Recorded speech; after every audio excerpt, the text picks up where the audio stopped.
You are listening to the IFH Podcast Network. For more amazing filmmaking and screenwriting podcasts, just go to ifhpodcastnetwork.com. Welcome to Inside the Screenwriter's Mind, episode number 6. The first rule of Fight Club is you do not talk about Fight Club. Tyler Durden. Have you ever wondered what it's like inside a screenwriter's mind? In this podcast, we explore how successful screenwriters tackle structure, plot, character, dialogue, and the film business. Get ready to go down the rabbit hole of story. Let's travel inside the screenwriter's mind with your guide, Alex Ferrari. Welcome to another episode of Inside the Screenwriter's Mind. I am your guide, Alex Ferrari. Today's show is brought to you by Bulletproof Script Coverage. Now, unlike other script coverage services, Bulletproof Script Coverage actually focuses on the kind of project you are and the goals of the project you are. So we actually break it down by 3 categories: micro budget, indie film market, and studio film. There's no reason to get coverage from a reader that's used to reading tentpole movies when your movie's going to be done for $100,000. And we wanted to focus on that at Bulletproof Script Coverage. Our readers have worked with Marvel Studios, CAA, WME, NBC, HBO, Disney, Scott Free, Warner Brothers, The Blacklist, and many, many more. So if you need your screenplay or TV script covered by professional readers, head on over to covermyscreenplay.com. And guys, I have a special treat for you. If you are interested in getting a 3-part video series on screenwriting and how to write blockbusters in Hollywood today by some Oscar winners, some multi-billion-dollar screenwriters, all you got to do is head over to bulletproofscreenwriting.tv/free video series. Today we go inside the twisted mind of Jim Uhls, the writer of one of my favorite films of all time, Fight Club. Now, this episode was originally broadcast on the Dave Bullis Podcast. And after listening to this episode, I just have fallen more and more in love with Jim. I just have to say it. He is twisted in a wonderful, wonderful way. And his ability to adapt one of the most unadaptable books is remarkable. And we really go deep inside his mind in this interview. And I had the pleasure of interviewing him myself. So if you want to go even deeper into the mind of Jim Uhls, I will put that interview from Bulletproof Screenwriting in the show notes as well. So prepare yourself to go down the rabbit hole of story with Jim Uhls. Thank you for having me on. You know, Very cool. Well, thank you for coming on, because you are a person who I've been trying to get on for, I think, almost a year now. Yeah, but that's totally my fault, and that's because of, like, I keep trying to find what's the right perfect time. It's like, you can't find the right perfect window of time. So I finally decided stop trying to do that. Well, the real story is, Jim, is I've been wearing you down and kind of stalking you on Twitter and Facebook. And finally, you're just like, look, if I agree to this, will you leave me alone, kid? And I'm like, sure, why not? So, well, I wasn't supposed to talk about that according to the law enforcement that's right here in the room with me. I wasn't supposed to bring that up. So they want you to keep talking so they can trace the call, right? Yeah, right, definitely. Keep talking, yeah. So, Jim, just to get started, you actually got started off with, it would probably be like a grand slam in movie terms, because you started off with Fight Club. I mean, that, writing the adaptation of the novel by, I think it's Chuck Palahniuk, I think is how you pronounce his last name. Yeah, Palahniuk, actually. Palahniuk. Oh, Palahniuk. I know, it's spelled different than it sounds, but yeah. Yeah, and by the way, I actually got to write him a letter one time, and he sent it back to me. Very, very interesting guy too. But he is. He's great. He's great, and he's participated in a lot of strange things. So he's got a lot of stories, really. Yeah, absolutely. And it's funny. I actually knew a person who used to do I think she worked at a Borders or a Barnes and Noble. And she said whenever he did a book event, she goes, it was so fun because all the people would come out but she's like, it also is kind of a little edgy because, you know, some of his fans and some of the stuff that he would write, you know what I mean? They kind of bring out the people that, you know, let's just say are a little more outgoing. Let's choose that. Oh, yeah. Energetic, outgoing extroverts who happen to have a lot of tattoos and piercings and stuff, and that kind of thing, right? Intimidating people.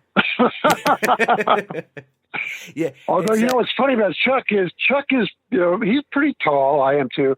He's like really built out and everything, muscular, but he is like, he talks like the softest, kindest voice, you know, in the world.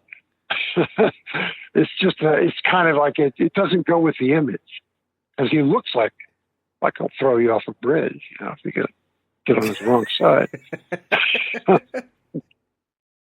Well, I guess that's so it's kind of like the Mike Tyson syndrome then, where, you know, looks very intimidating, then you hear him talk and he's very soft spoken. I guess, except Chuck's voice isn't that high. Mike Tyson has a high voice, doesn't he? Yeah, he does. He does. But yeah, you know, he was such an interesting guy to get a correspondence from.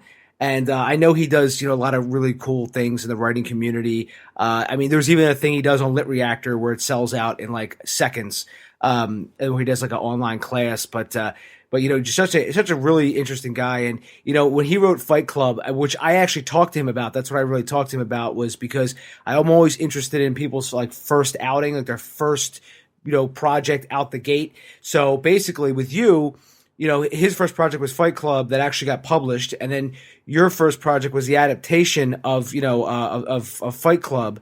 So, you know, how did that all come together for you? Yeah, Jim? well, actually, I was writing the adaptation from the manuscript before the publishers actually put it on shelves. Because I remember the day we got a copy. Me and Fincher got a copy of the published book, but. Yeah, I was working off a manuscript at the beginning. Now, I had been sent the manuscript by somebody I knew, worked for a producer, said, every studio and producer in town has passed on this. But I'm sending it to you because I just know you're going to like it, just for fun. And who knows? Just keep your attention on it and see if anything does happen. So I read it, and it was like, wow. I mean, first of all, it blew me away. Secondly, I thought it would be such a great gig to be paid to adapt this, even though it will never be made to a movie. But just to be paid to write an adaptation would be a great gig, right? And so I had, you know, with the help of my agent, we were like seeing, well, everybody's pretty much passed on this. And then that was around the time that Fox 2000 was created and Laura Ziskin was running it. And she's kind of like, you know, I don't know. She wanted to do really out there stuff. And the book was considered unadaptable, probably because it is a monologue. The whole book is like a monologue, like an actor could do. I mean, Chuck even told me he started by writing a monologue, meaning he wanted an actor to do it on stage. You know, I mean, it wasn't going to be that long, obviously, but it didn't have a lot of fully fleshed out scenes in it. They were described, I guess, by the guy, the narrator. So it got branded unadaptable by everybody, right? And of course, that I think Laura was the type of person, if you say that, that's like a red flag in front of a bull, basically. She was kind of like, no, you know, really? Oh. And, but she wouldn't hire a writer until she hired a director. So, by this point, I started getting other people at Fox 2000. And the producers were Ross Bell and Josh Donner at the time. Them I mean, I was having meetings with them that started to turn into like, you're doing this with me, even though no one said anything like that. And they made Fox 2000 aware of me, and I happened to have a spec at the time that was, I don't know, there wasn't a blacklist then, but it made some kind of list of best ones not produced, original specs. I don't know what it was. So it kind of had a reputation, the script. And that was what everyone read as a sample. And I kind of already knew Fincher. I mean, I'd say he's somewhere between an acquaintance and a friend by then, because there was this place called the Pat of Guys where all these people would hang out, like Shane Black, who I knew from UCLA. And Fincher was one of the gang because, a good portion were from the Bay Area, San Francisco Bay Area, and who had moved to LA. So we kind of knew each other. Then he liked that script I'm talking about.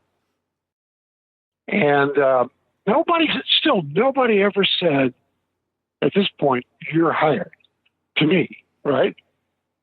And finally, there's this huge lunch scheduled. It's going to have Laura Ziskin.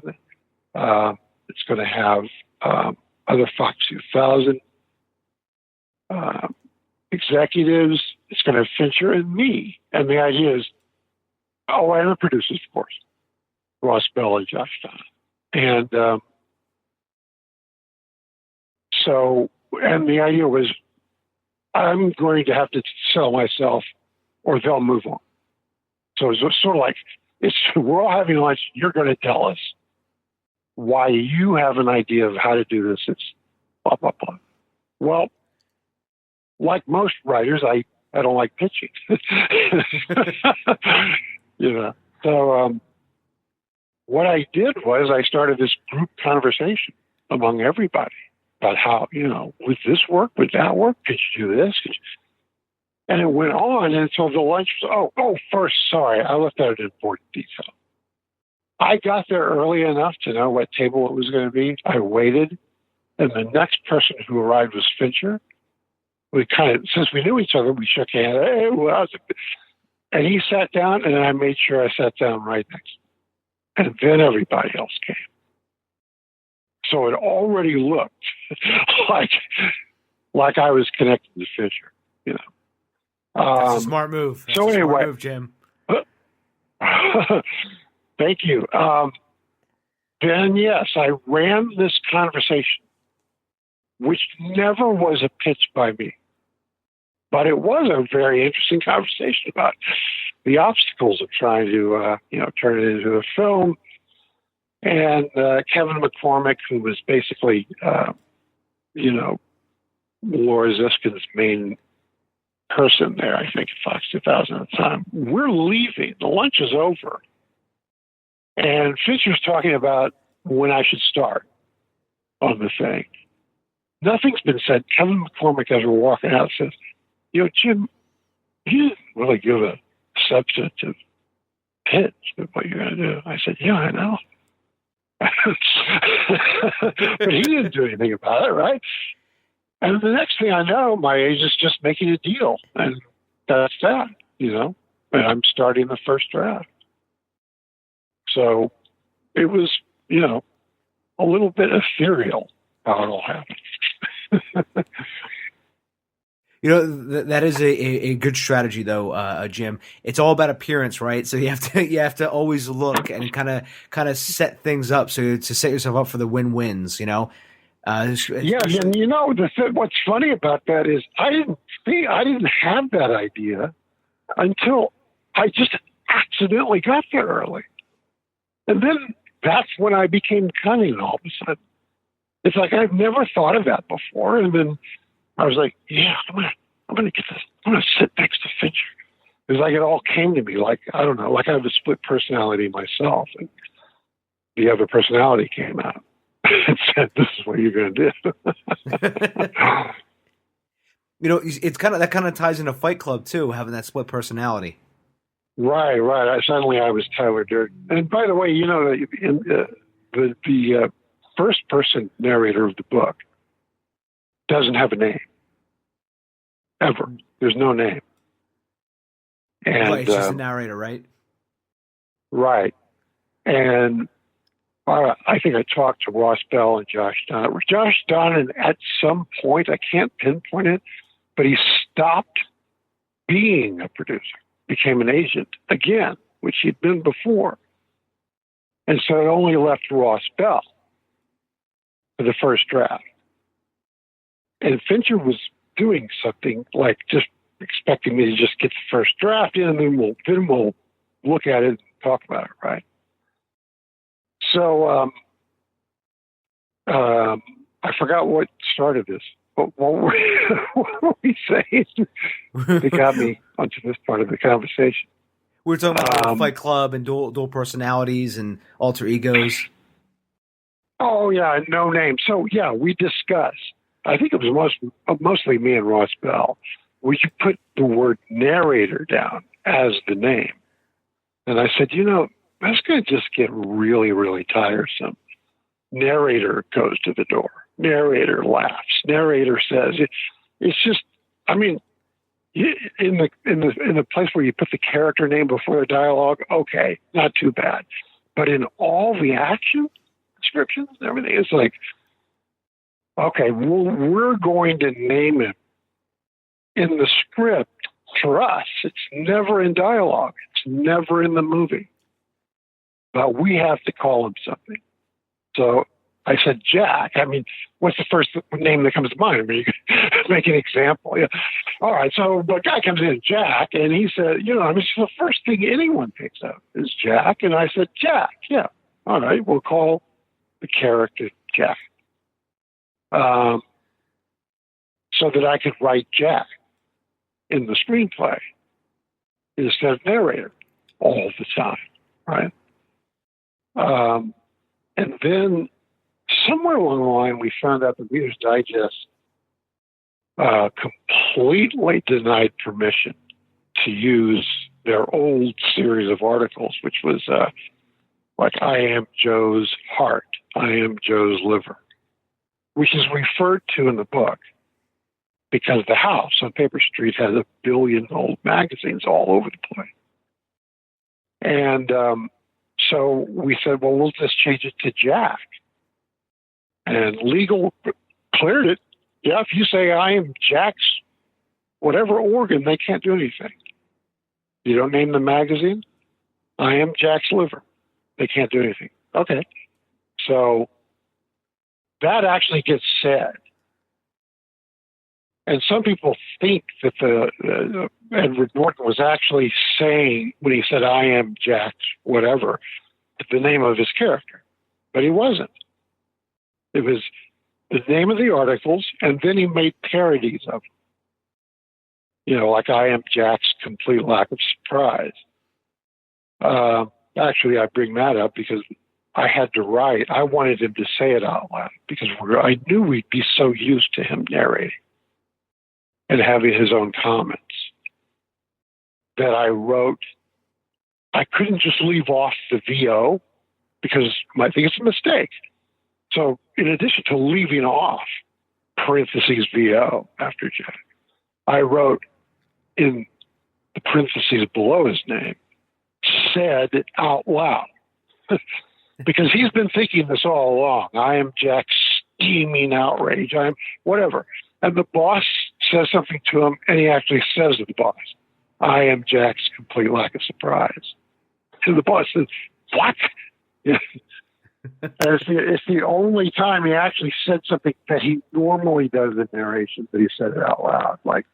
And I thought that also shows that his mind there's less division between what he thinks and what he says because he's coming apart, right?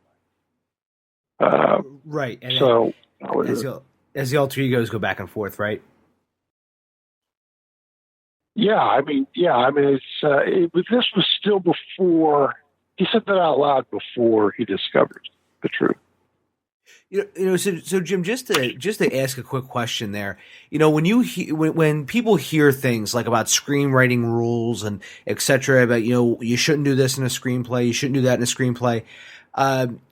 If somebody were to do something like this in a screenplay and they submitted it to a competition or an agent or what have you, what kind of response do you think they would get if they did something like that? Do you think somebody would think it was original, or do you think somebody would say like, oh, you have to kind of write a cut and dry screenplay as the first one before, and then when you get a little cash, you can move on to right. But what's to do what in this?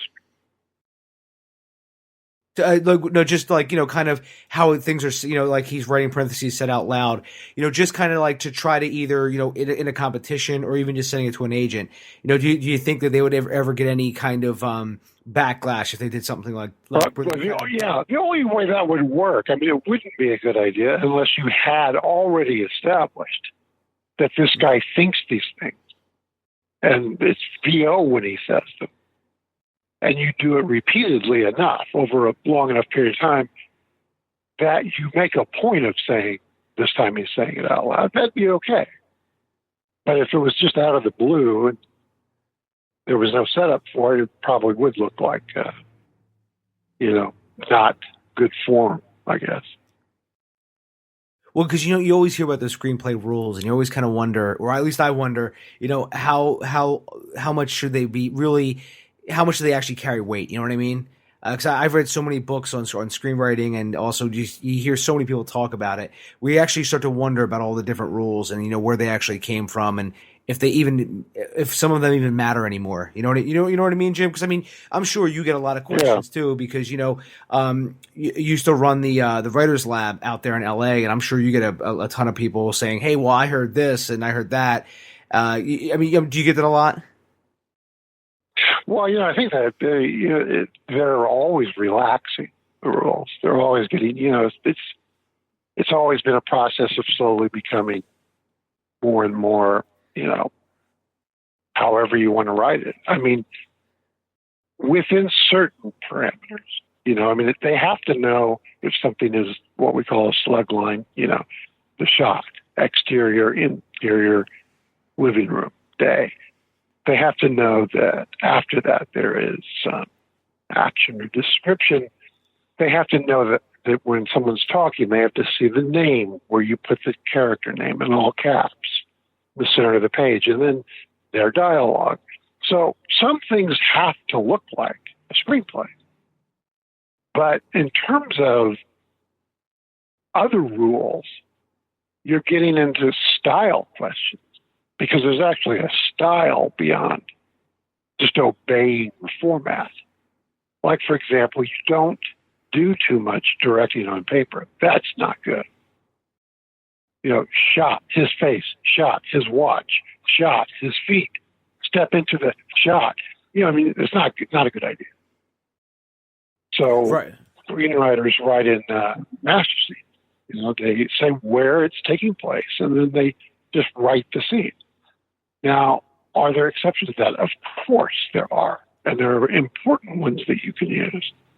One of them, as the first example I always give, to where you're actually talking about the camera, is pulling back to reveal more than what you were seeing at the top of the scene.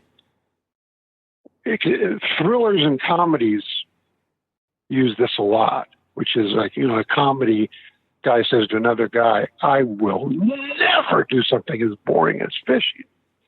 Cut to, it's the other guy he was talking to, the guy who likes to fish, just sitting there with a fishing pole and a boat. And you pull back to reveal that on the other end of the boat is the guy who said, I will never do something as boring as fishing, and he's fishing. Right? You first thought it was just the guy who likes to fish there. And you pull back and you reveal the guy who just screamed that he'd never do it is sitting there also fishing. So that's a reveal. And, thrillers do it a lot by showing the lead character, whatever they're doing, pulling back so that they reveal the killer, which the lead character doesn't see. But we do. Now, those are the things you definitely do in writing.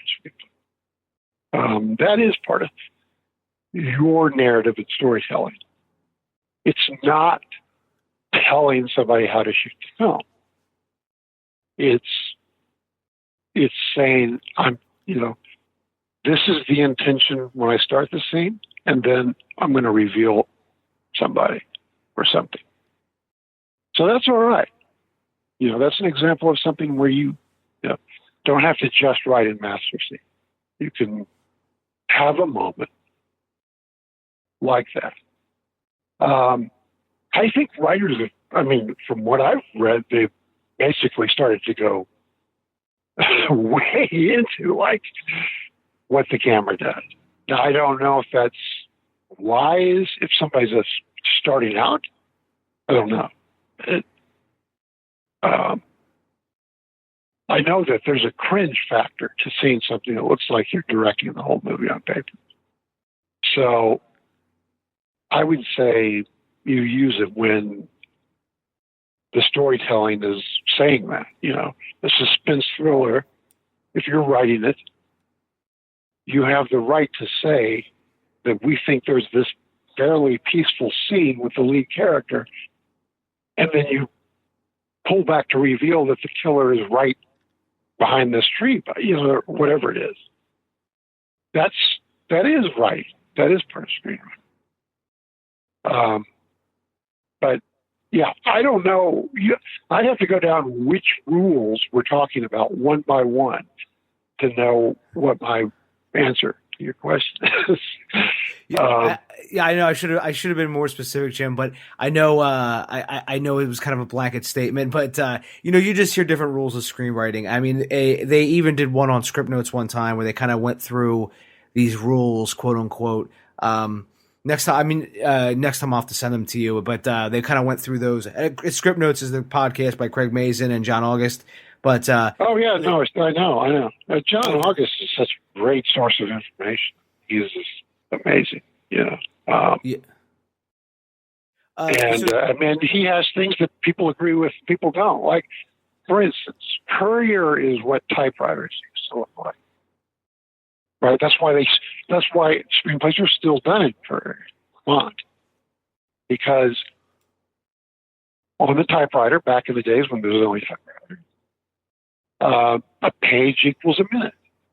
They don't want you to suddenly start having smaller type or bigger type. Or they want it to look like that old typewriter type. And that's Courier, 12-point font. And that's what they wanted in, period. So I don't even know what that point I was making.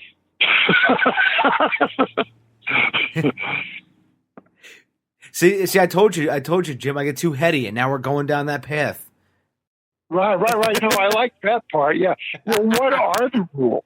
What are the rules you're talking? Oh no, wait, sorry. I know what I was going to say.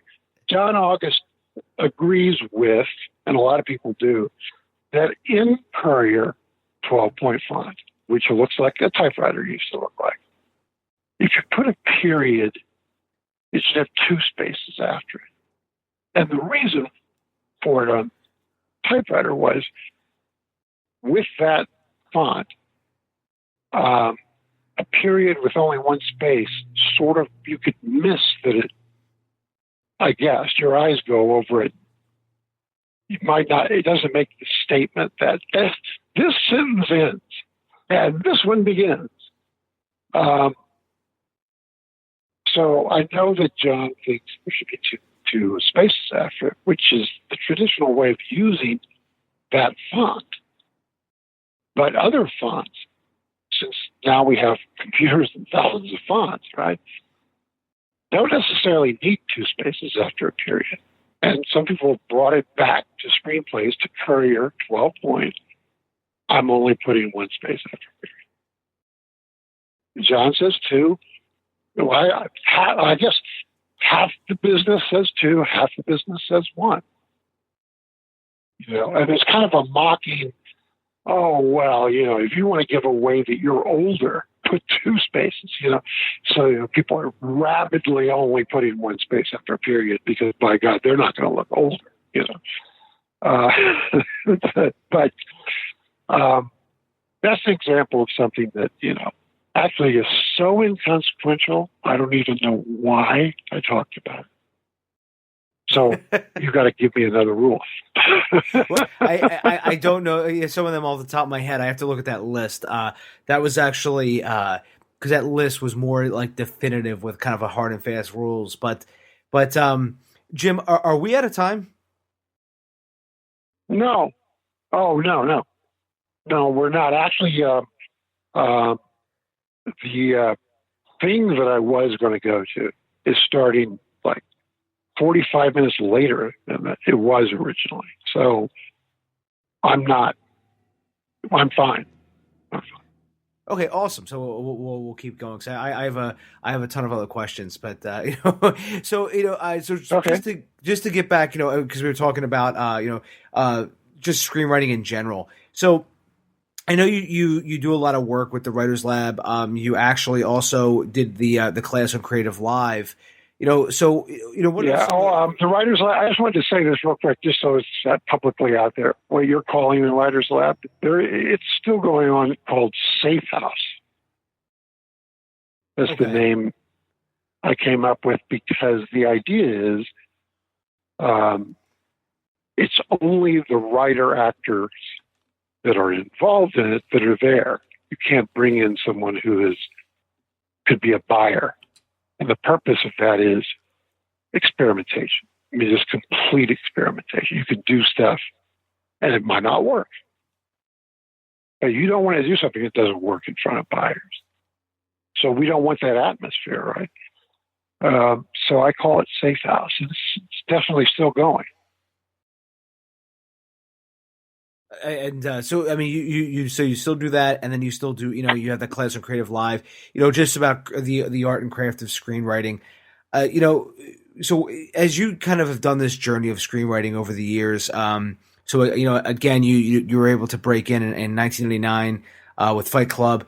As you kind of have gotten all this knowledge over the years, what are some of the things that you've seen, or some of the advice that you could give to people who are out there just starting their own screenplay right now?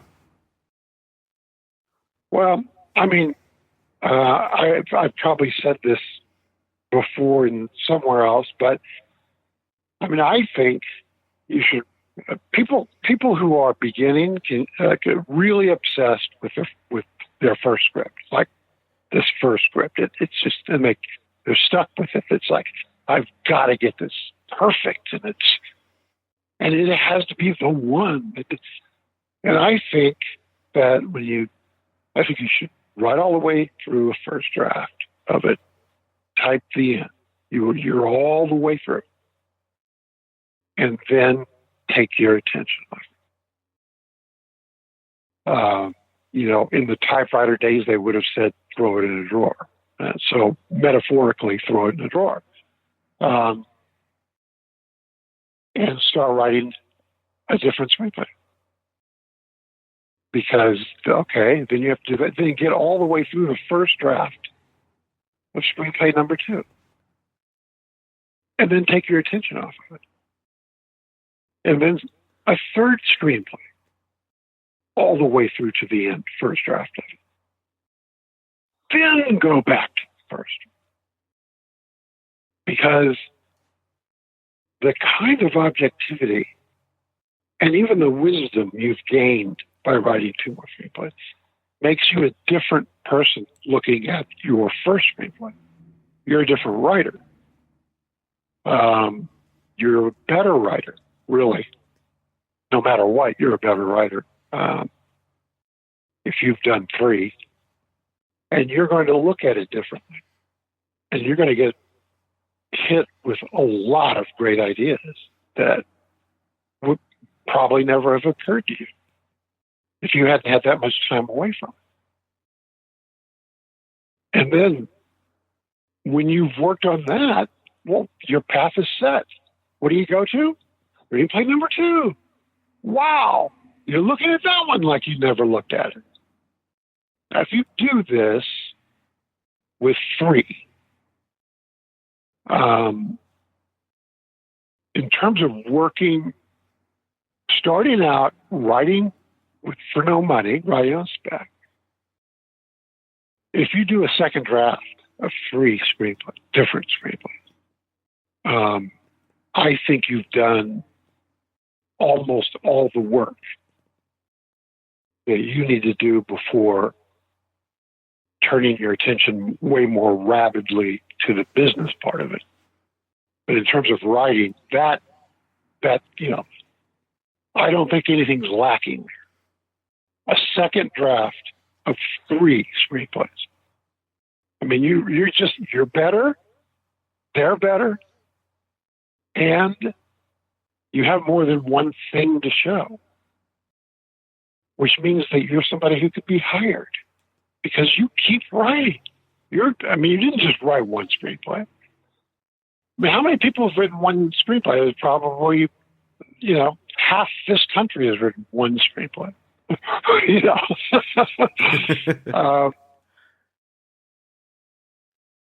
that you've earned the right to seriously change your focus to hustling on the business side now, because you've done 2 drafts each of 3 screenplays. The second of which is an enormous improvement over the first. And that, by the way, can all be done without a teacher, without an instructor or anybody, and I'm not saying it should be without. It could be enhanced greatly by being part of something where an instructor is, guiding you or whatever. But what I'm saying is, if you don't have that, if you can't afford that, if you're in a town that doesn't have that, you can write 3 screenplays, write second drafts of all 3, and you are a better writer. I don't care where you are or who's seen it. You're a better writer, and the second drafts are all better versions. That's just going to happen. So that's screenwriting without a teacher, So screenwriting without a teacher, I like that. So basically, if you were to take that, just take that even a step further, just a person without any type of manual or anything to go by, they're just it's just them, maybe a pad of paper and a pen in a room somewhere. What are your thoughts on, do you recommend outlining, or do you think it should just be one of those cases where you have an idea and you just kind of fly by the seat of your pants? Well, I was saying I hate pitching, although I have done. By the way, there have been times when I tried to start a conversation. They said, "No, we're not having a conversation, Joe. What's the pitch?" So it didn't work. But despite the fact that I hate it, I have done good pitches. And outlines, I feel the same way about. I'm not very, very, very friendly to the idea of outlines. And here's the reason for it. An outline is something that documents what you're going to write before you write it. Now, if you're telling your entire story before you tell your story, I mean, it fundamentally doesn't make sense. But also, an outline is clinical. It's a very bloodless, clinical thing. I mean, if you have an emotional scene, you just say, they have an emotional scene. Like, wow, when I read that sentence, they have an emotional scene, I just broke down and started crying. It's like, no, of course not. An outline has nothing in it except literal plot. I mean, you take time to maybe describe a character or whatever. You can obviously have your characters behave in a way that just makes them distinct. You can do all this stuff in an outline, but ultimately it's still clinical. Now, I can't say don't write outlines, because there'll be people who hire you and want an outline first, and you're going to write it. So What I like to do is switch off my time between an outline and just some scene. The scenes give me what I call the scent of blood, which means I'm in there. I'm with living, breathing people. They're starting to come alive. They're behaving and speaking. And then I can go back to the outline. And I feel like I'm creating on that other level so that it allows me to feel better about the outline, because I know that I've got these scenes where these characters really are working. So that's what I do. I kind of go back and forth between the two things. I mean, if they need an outline by X amount of time, obviously I'm not going to be writing a lot of scenes on the side, but some, enough to just feel like I know these people, and they work, and I'm excited about them. So, okay, I'll just continue with the plot outline. If I don't have to write it out, I don't think I ever do. I don't. I don't consider it flying by the seat of my pants. I think that I have enough of an idea to move forward. But the thing about writing a script is, if you allow yourself, you discover as you go. And that's really where the best stuff comes from. Something you discover. You had pre-thought it. The characters were behaving and something happened. You didn't know it was going to happen. And that's when it really gets fun and exciting to do it. And so that can't be predetermined, or it wouldn't be what I'm talking about. Right? Right.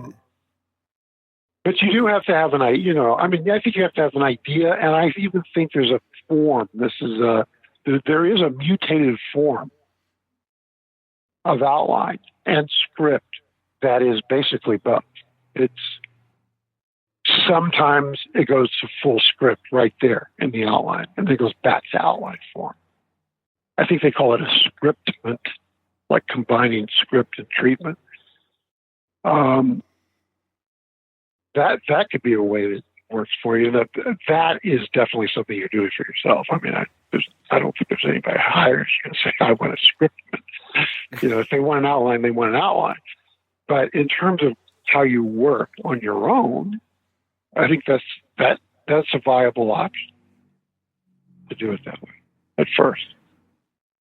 When I was talking about Chuck earlier, one of the pieces of advice he gave me was to have some kind of opening in mind, have some kind of ending in mind, and write the end so whatever you're writing feels finished.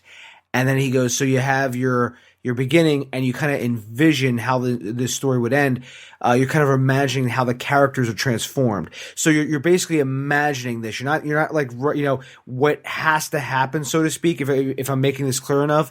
But basically, you kind of have the ending in mind, and you're kind of letting. Then you have to start filling in all those gaps of how we got from point A to point B, or point Z, really. At the end of the story. Yeah. I think he's got a great point. I think I probably just think that way. I always think like the ending, because you're going in that direction. That's also why I think you should have a title.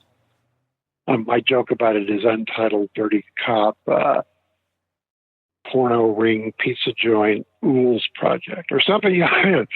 Untitled, and then it has all these words in it. You see that with stuff that's not titled. I don't think that helps you to write something that it's just untitled. A title points you in a lot of, everything's in the same direction. Theme, story, character, they're all going in that direction. But that title is pointing. And sometimes, in the middle of the process, that title, you're holding on to that. You're suspended above a huge abyss, and that's the only thing you're holding on to sometimes. So titles, think of the ending, That's all good, because you're allowing yourself to go, okay, I'm going to get there, but I'm going to discover how I get there, which is great, definitely.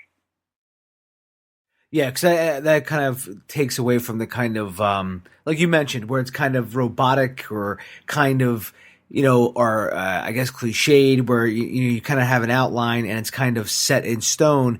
But the problem is it's not spontaneous. It feels kind of contrived. You know what I mean? It's kind of like the story by formula. Yeah, I mean, I'm not even necessarily saying an outline makes you write down cliches or, you know what I mean? You could be writing an outline with places that's really fascinating. It's just that you're not playing with behavior, action, and dialogue at all, really. And you want to be in that, But yeah, I mean, Jim. Yeah, because outlines could be completely written with, wow, every idea in this is original. I'm not saying at all that they force you to come up with cliches, because they don't. It's just not a script. That's all, really. It kind of takes the emotion out, right? Because that's what you want. You want the. That's what I think. Yeah, I think. I mean, unless you're going to go novelist on it and really, right? Because if you write a novel, then you can get all that. You can have emotions. You can have, but it's a novel. I mean, an outline is just tell me what happens in this film. That's not the same as a novel, right? It's and it's certainly not the same as a screenplay. But. Right, and that's why when I imagine with that advice that you just gave, and the one that Chuck gave too, it's kind of like you can see how Fight Club kind of came together from that. You start off with a guy who absolutely, has something missing in his life, and he ends with, well, spoiler alert, everybody, just in case you haven't seen it yet. You end up with, him at the end with Marla, and they've just blown up a bunch of buildings in Wilmington, Delaware. Right. I mean, the book had a coda, which we just think it wouldn't have worked. The book doesn't stop there. Right, which is the movie. Yeah. I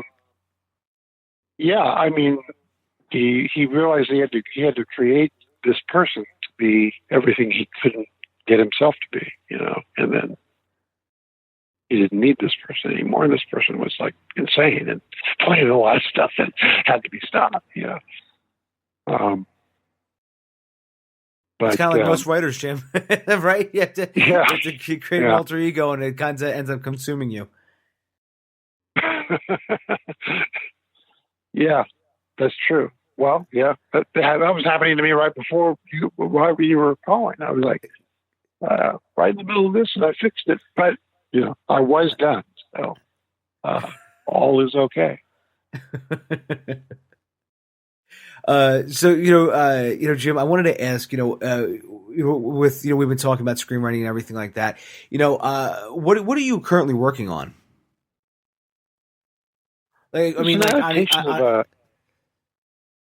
Oh, sorry. Go ahead. What? No, I'm sorry. I was just gonna say, I know you can't go into details, but just in general, what kind of project are you working on now? Well, I mean, the screenplay gig, so to speak, that I have is doing an adaptation of actually a series of graphic novels that come from South Korea, and we're changing. We're departing from the source material in a lot of ways, but it could be called in the action genre, but of course, within that, I try to do as much character work as possible and make it relate to the action that's happening. But there has to be some breathtaking action in it. And I think sometimes I find that more challenging than anything. It's like, what's going to make this a different kind of moment of action, you know? So, but anyway, yeah, I'm doing that, and let's see. There's some things that are just honing the pitches for television, which is more of a pitching industry. And so, I don't know, I divide my time up between these things. So basically, do you decide what to work on, just based upon, I mean, do you juggle projects a lot is what I'm trying to say? Do you juggle projects, multiple projects at one time? Well, yeah, I mean, I have. It's usually, they're stacked. So they're sort of legally protected from each other in a way that, you won't start this until this, and whatever. But if that happens, but if not, if I'm just working on one thing for pay, then I'm still spending some time working on ideas for other things, my own ideas. So it gives me a lot to do. So Jim, I wanted to ask, are you ever going to direct your own film? Would you ever consider directing your own film? I don't know. I've got about 3 or 4 screenplays started the impulse was that I would direct them, but I have never gotten them finished. But I probably should. I've done some shorts that are not really for public distribution. They were just exercises. And I found that it was a mentality I could get into. But it does involve every single human being around you is looking at you for an answer, all the time. So it's intense.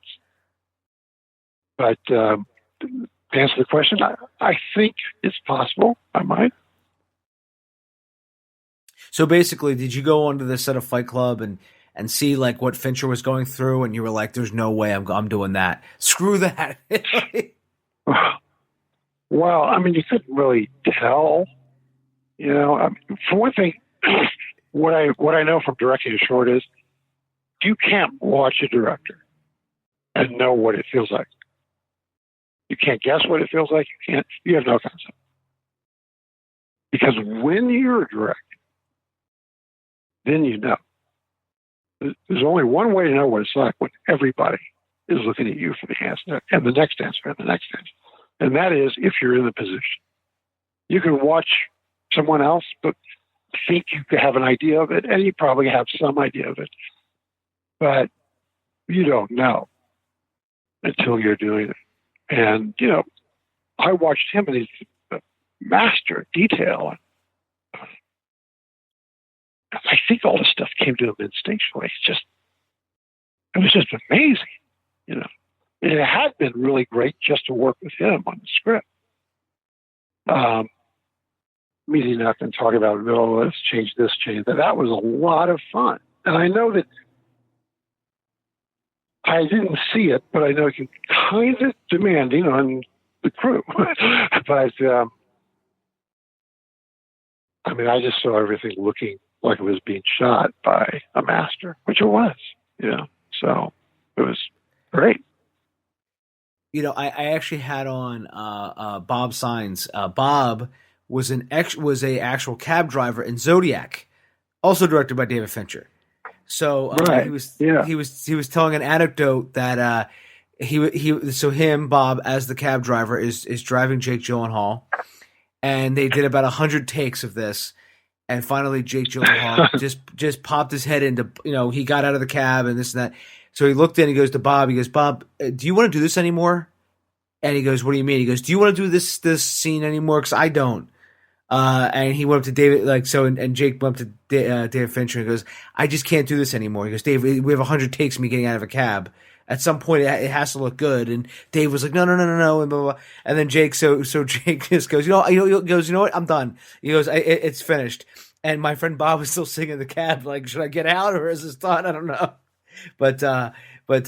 Wow. So it was just a funny story. I told Bob, I said he should have just kind of stayed in, just kind of drove the cab off at that point and called it a day. But no, he I think that would actually be funny if he just drove off the set and he left.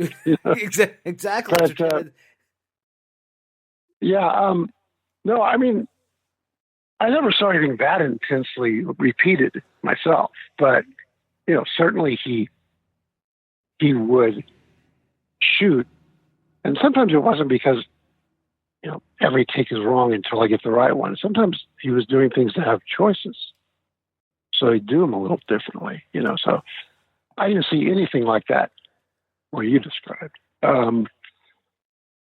But yeah, it reminds me. I think there's in the 70s.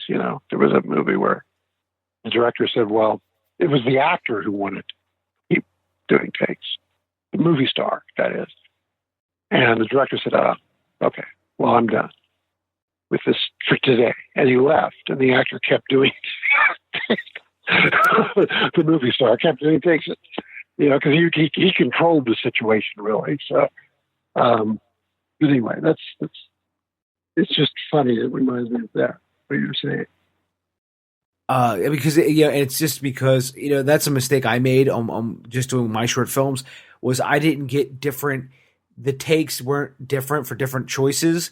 That's something I learned, and I was like, I should have did this, I should have did that. So when I started making other ones, I would make sure that different takes, things were said differently. There was different reactions, big, small, stuff like that. So that way you have something in the editing room to choose from when you're picking and choosing all your. You're piecing all this together. Right. Yeah. I think it's pretty smart to do that. I don't know what was going on with the cab scene in Zodiac, but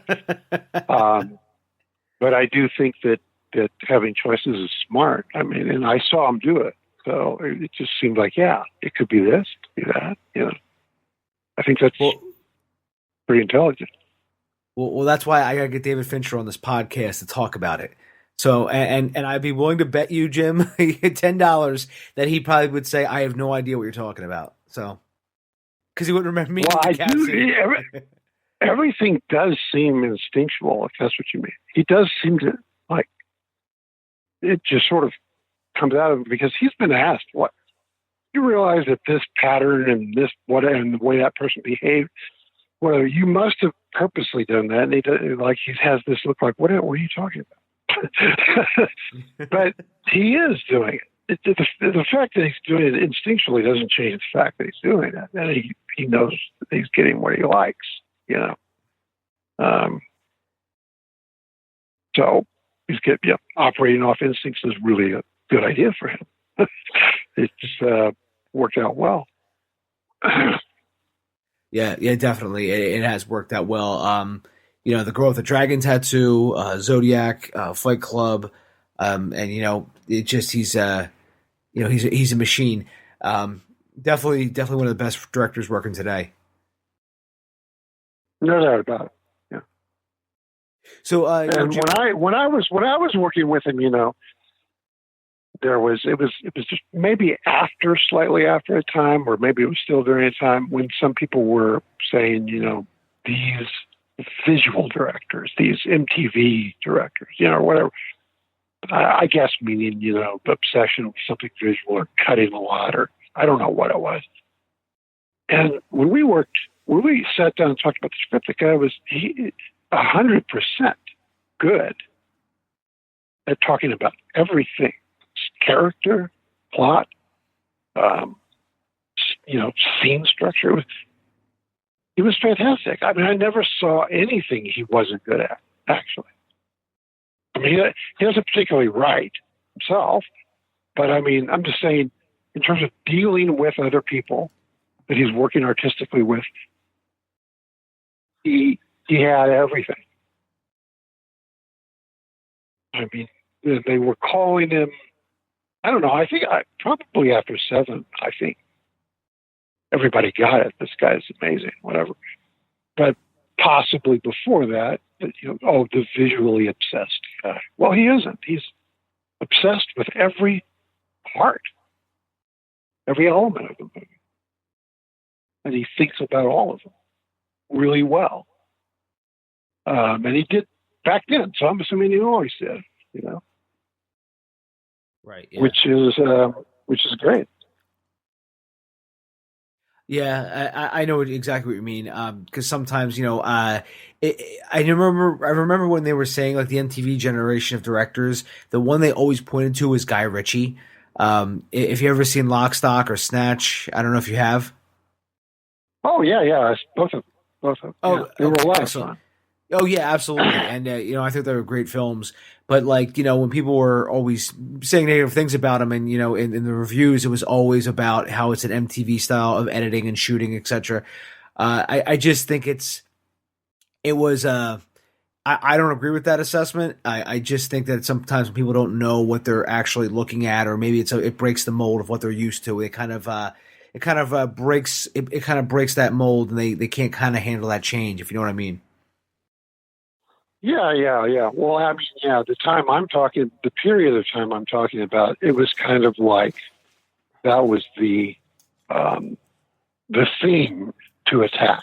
That was the popular target for certain critics. Not all, but I remember that it sort of was its own thing. Like, let's go after those MTV directors. It's like, first of all, they're all different.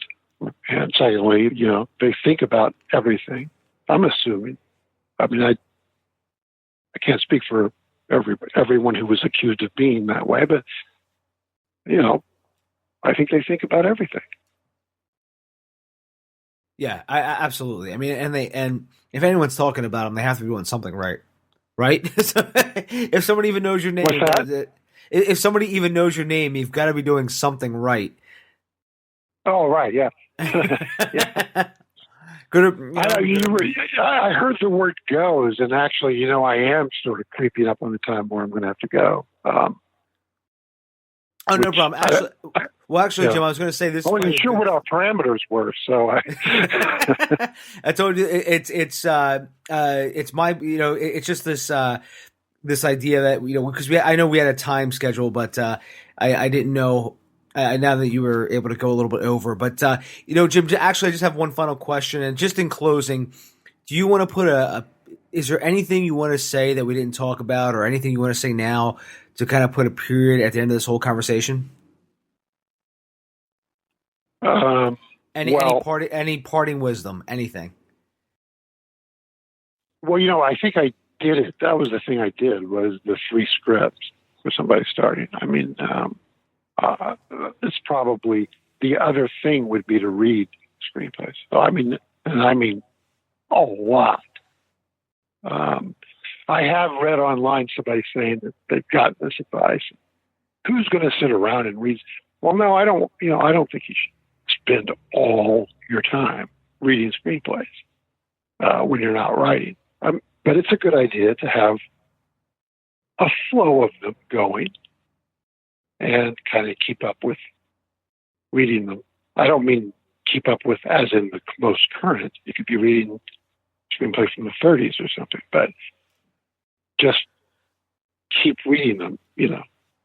Doesn't have to consume all your time. Doesn't have to consume that much of your time, but it's a good idea to just, because I mean, they are in the format, but they're different. There's different things about different screenplays. I think that, and you can even read, there's different sort of setups you can do for yourself. Like, I'm going to see a movie, then read the screenplay. By the way, which is a better idea than doing it the other way around, because if you read the screenplay, then you go to the movie and you've already read it. So, or, if it's a classic or whatever, you've seen it maybe a while back, go back and see what it's like to read the screenplay. And I think that is a good part of the exercise of learning it. And And no, I don't think anyone should be like buried under a pile of scripts or something, or they're all on the computer, or whatever they are, on the pad.